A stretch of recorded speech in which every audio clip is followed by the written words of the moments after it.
Hello, good morning, and welcome into First Take. You are halfway through the week. It is Hump Day. Skip Bayless and Molly Karam here with you in Bristol. Stephen A. joins us from San Francisco. Gentlemen, what's the good word? What's going on? How y'all doing? The Golden Gate behind you. I like that. San Francisco? What? Worldwide, Stephen A. Well, my services were requested, Skip. I'm out here hosting an event tonight in Walnut Creek with the great Joe Montana. Well, say hello for me, if you would, to the greatest quarterback who ever played. I will make sure I do that. Yes, sir. Big time over here. Yeah. We appreciate it. We've got a lot to get into today, some really hot topics. Coming up, why does Floyd Mayweather always have to defend his greatness? We'll share his latest comments and if they're necessary. Plus, by now, most of you have seen the high school football players who targeted a ref. But now we have new information, and there's a whole other angle of this. We want to get you guys up to speed and to react. But first, we kick things off with Brandon Marshall, who on Showtime's Inside the NFL last night, and the topic of conversation was Deflategate in the battle between Tom Brady and the NFL. Here's what Marshall had to say. I think that there's three different types of players' view in this thing.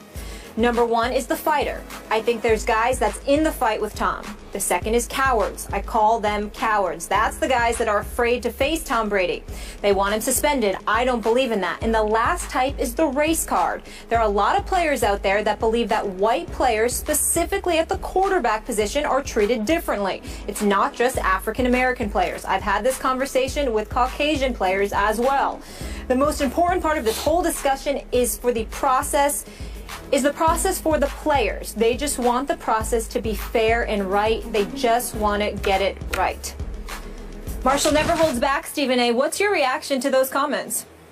My reaction to it is that I think it's unfortunate. And the reason I think it's unfortunate has nothing to do with the veracity of his comments. He certainly makes sense, and he's absolutely right when he talks about the fact that there are a plethora of African Americans within the sport of football and those connected to players playing in the National Football League who happen to be black that absolutely positively feel that way. But that's just a microcosm of society.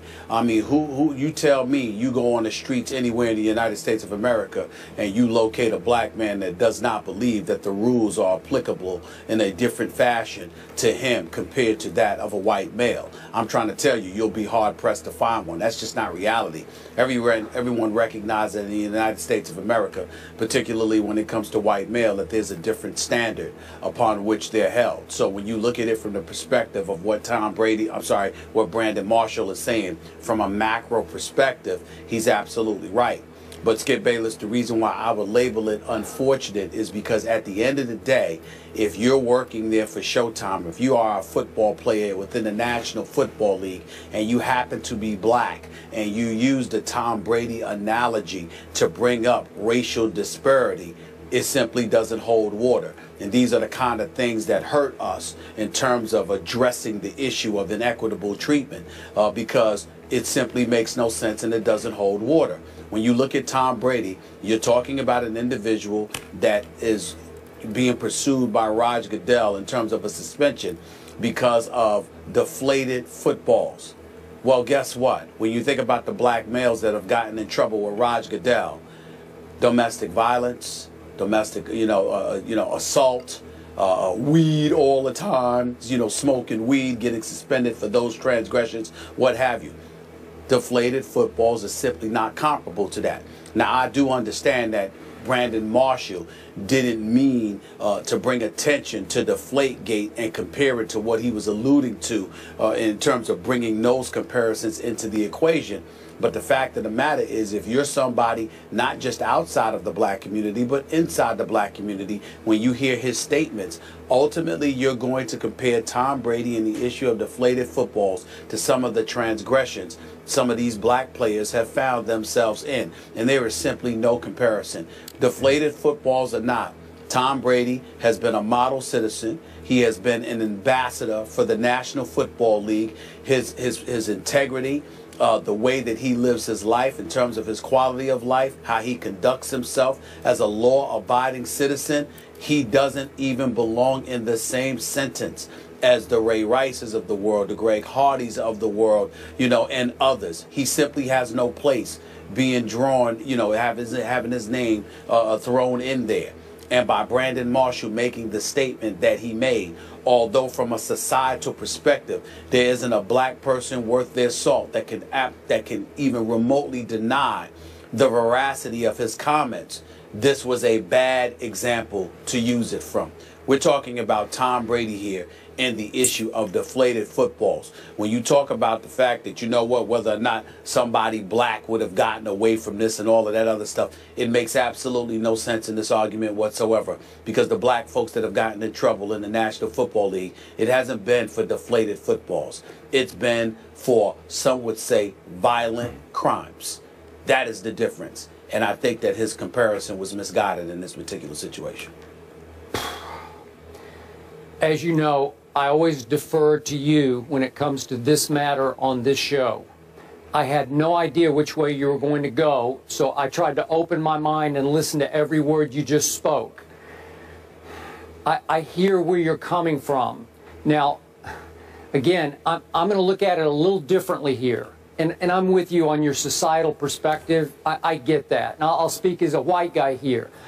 Obviously, in the biggest picture, are there racial undertones to lots of interactions that take place every day in this country between white people and white people and white people and black people? Yes, there are still racial undertones. We know that. I accept that. I try to fight that, but I accept it. Now, back to this. This was a strong statement that our guy Brandon Marshall made, and I'm a big fan of his personally. We've talked and talked about him. I like him very much personally. I appreciate the struggle he's had and how far he's come within his own personal struggle. But this was a bombshell that he dropped. And when you drop that bombshell, you need to be able to back it up and defend it.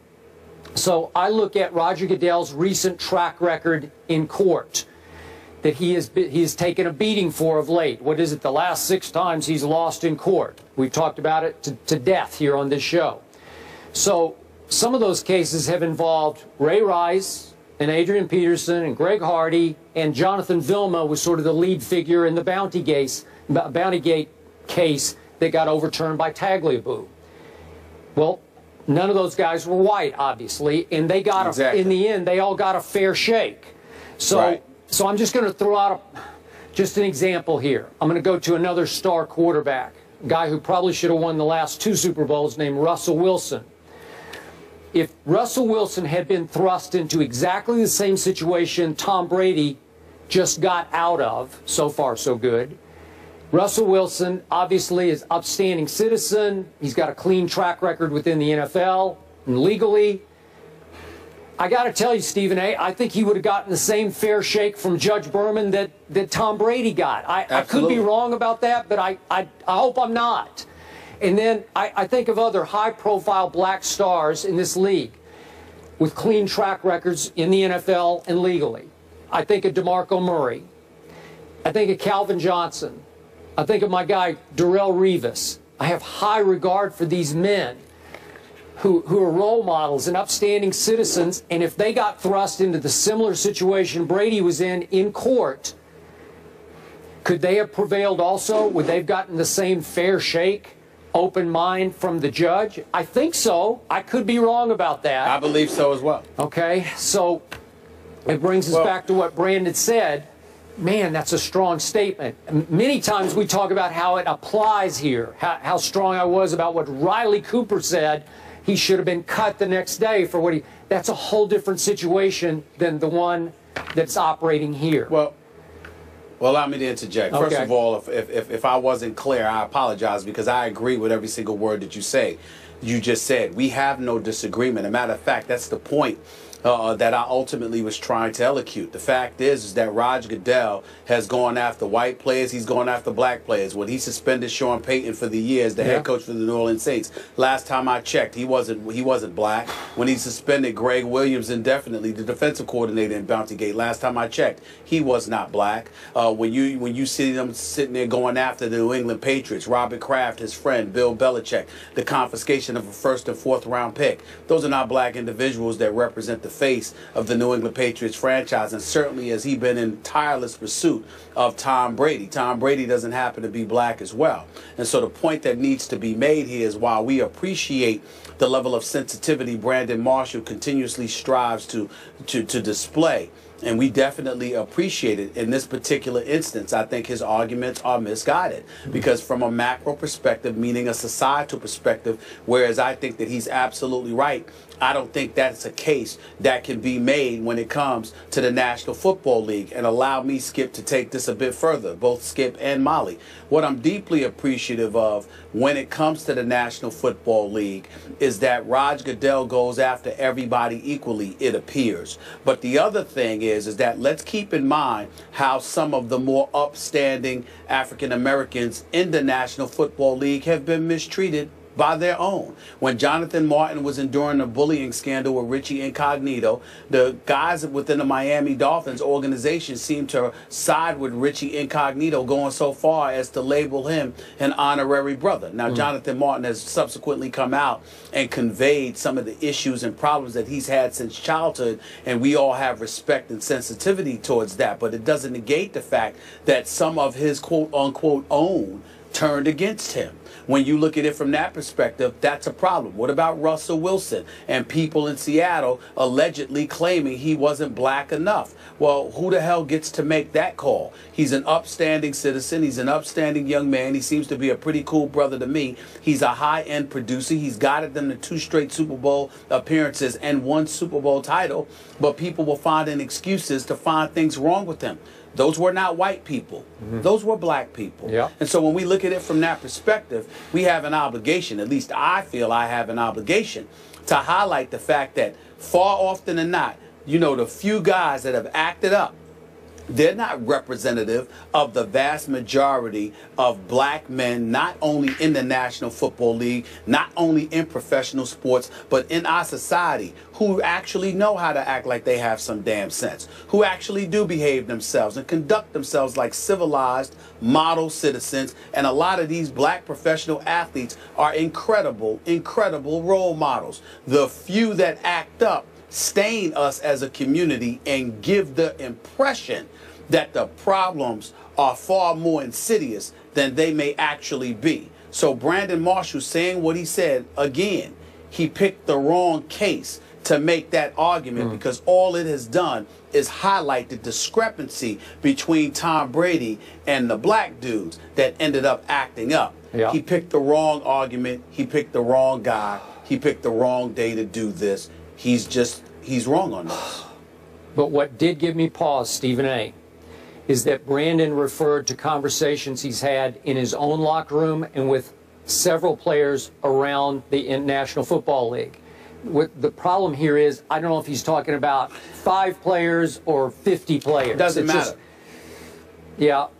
The reason allow me to enlighten you on this point, Skip. It doesn't matter, because what he's speaking about, there are a lot of instances, for example, where guys won't sit around and get intimately, in depth rather, into a conversation like that. They'll say, yeah, this is just another example, or they'll complain or lament the state of affairs because they know what exists from a macro perspective. But if they're dissecting incident by incident, case by case, they certainly couldn't make that argument in this instance, which is why it was a bad choice for Brandon Marshall to make in terms of picking this particular instance. The only point I will give Brandon, if he wants to go bigger picture to quarterbacks, just in general, regardless of race, get preferential treatment in the National Football League? Well, absolutely they do, because this game, in the end, it belongs to those quarterbacks. It is nothing without those star quarterbacks.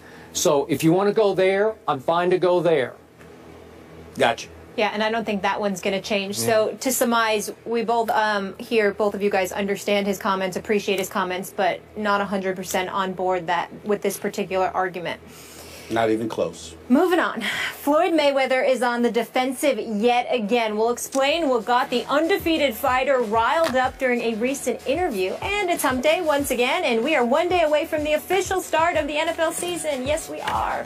We have a quick show today, so head over to IG and check out our Wednesday rundown so you don't miss out on anything.